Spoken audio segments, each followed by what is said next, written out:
चलिए, कल के क्लास में हम लोगों ने बात किया था कि मानव में पोषण हम लोग पढ़ेंगे। तो चलिए, आज की क्लास में स्वागत है आप सभी का। मैं हूं धीरज और आज के क्लास में हम लोग मानव पोषण पे नजर डालते हैं।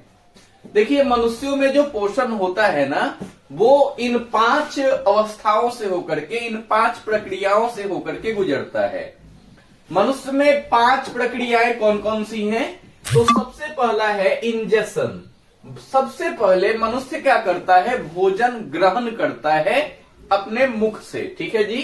तो सबसे पहला काम क्या होता है? भोजन का ग्रहण करना। इसके बाद भोजन जो है यहां से आगे बढ़ता है, वो जो है उसके ग्रास नली से होते हुए उसके अमाशय में जाता है, छोटी आंत में जाता है, बड़ी आंत में जाता है। तो बेसिकली क्या होता है? भोजन का पाचन होता है, डाइजेशन होता है। तीसरी जो चीज होती है वो होती है कि भोजन का अवशोषण होता है। और ये सब कैसे कैसे होता है, वो हर एक चीज की हम लोग चर्चा करेंगे इस वीडियो में। फिर मनुष्य क्या करता है? उस भोजन का उपयोग करता है और अंत में जो बेकार चीज है, जो अपशिष्ट पदार्थ है, उसको शरीर से बाहर निकाल दिया जाता है। तो इस तरीके से मनुष्य में ये 5 अवस्थाएं, ये 5 प्रक्रियाएं होती हैं जिसमें पोषण कंप्लीट होता है। ठीक है जी। अब हम लोग बात करते हैं, देखते हैं एक फिगर के साथ में। ये आपके सामने एक फिगर है। इसमें आप देख सकते हैं कि यहाँ पे भोजन ग्रहण हो रहा है मुख में। इसके बाद यहाँ आहार नाल से भोजन जो है आगे बढ़ रहा है। और यहाँ ये जो आपका फिगर है, ये अमाशय का फिगर है, स्टमक। तो यहाँ पे क्या होता है? ऐसे पाचन की प्रक्रिया तो यहीं से शुरू हो जाती है, ठीक है। लेकिन यहाँ थोड़ा सा कुछ पाचन होता है।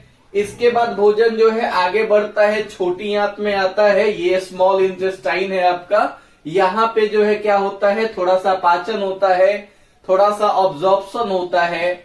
इसके बाद भोजन आपका आता है कहाँ पे? बड़ी आंत में। यहाँ पे जो है, यहाँ भी थोड़ा सा पाचन, थोड़ा सा ऑब्जॉर्प्शन होता है।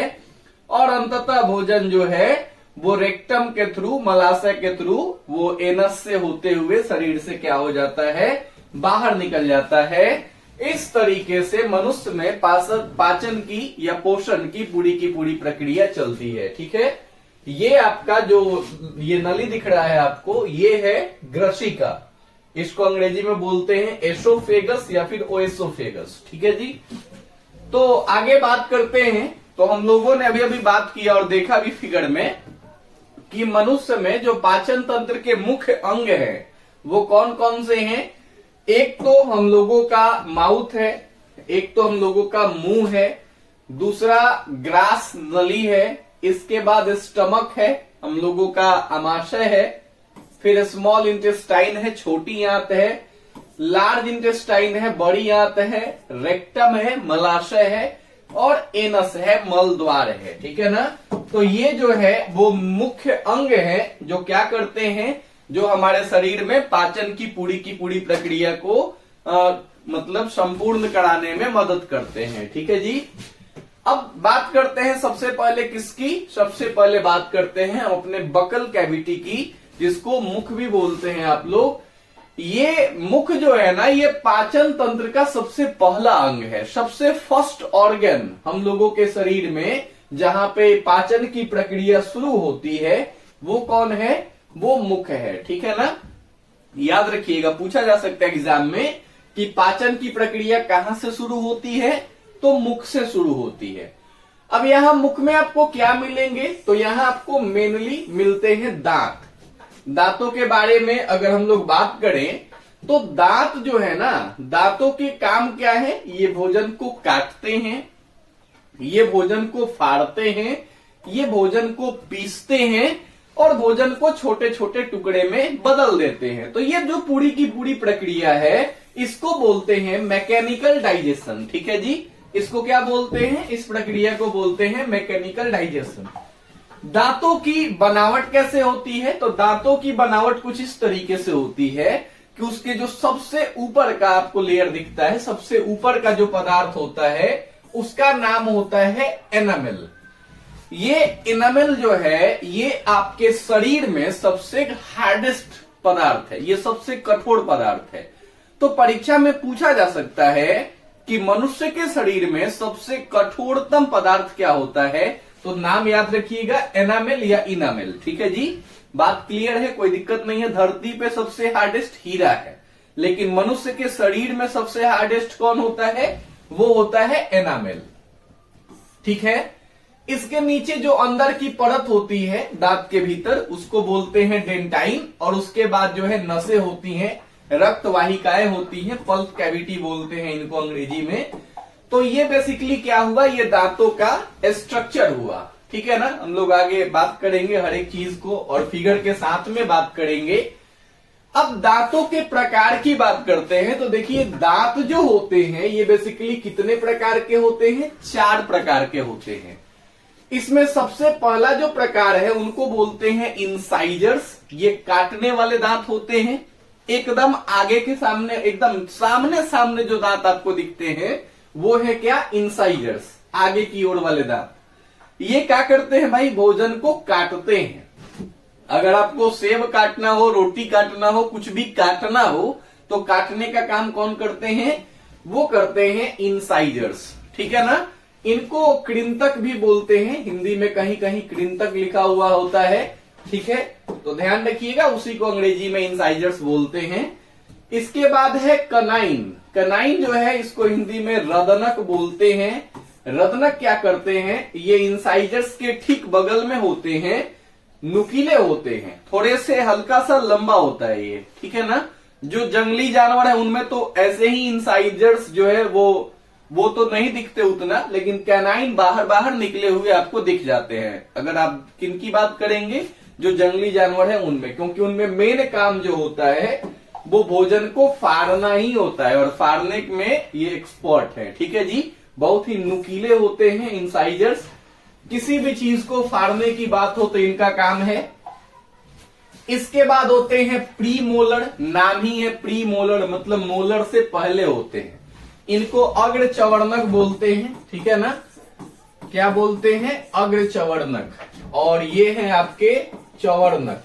ठीक है ना, मोलर्स। तो ये बेसिकली दोनों के दोनों जो टाइप हैं, ये भोजन को पीसते हैं और पीस करके एकदम बारीक कणों में ये बना देते हैं। ठीक है, हमारे शरीर में मतलब कि मुंह में टोटल जो है 32 दांत होते हैं। डेंटल फॉर्मूला ये है 2123 2123। ठीक है ना, ये डेंटल फॉर्मूला है, याद रखिएगा इसको, दांतों का फॉर्मूला है। इसका मतलब कि दांत जो होते हैं वो ऐसे ऐसे होते हैं। ठीक है ना, इस तरीके से, और फिर नीचे भी वैसे ही दांतों की स्थिति होती है। तो अगर आप जो है क्या करते हैं, अगर आप मान लो कि यहाँ पे सबसे पहले होता है एक दांत और एक दांत, 2 दांत जो होते हैं वो ये वाले होते हैं, इंसाइजर्स हो गए। ठीक है ना, इसके बाद 1 मतलब एक दांत आपका क्या हो गया, एक दांत आपका रदनक हो गया, कैनाइन हो गया, फाड़ने वाला। इसके बाद फिर 2 दांत जो होंगे वो प्री मोलर होंगे, और इसके बाद फिर 3 दांत जो होंगे वो आपके मोलर होंगे। तो इस तरीके से 3 2 5 और 3 8, 8 दांत इधर, फिर इधर वही होगा, यहाँ पे 2 दांत जो होंगे वो क्या होंगे आपके इंसाइजर्स, मतलब टोटल 4 जो दांत हैं वो ऊपर और 4 जो है नीचे, मतलब टोटल इंसाइजर्स जो होते हैं वो कितने होते हैं, 8 होते हैं।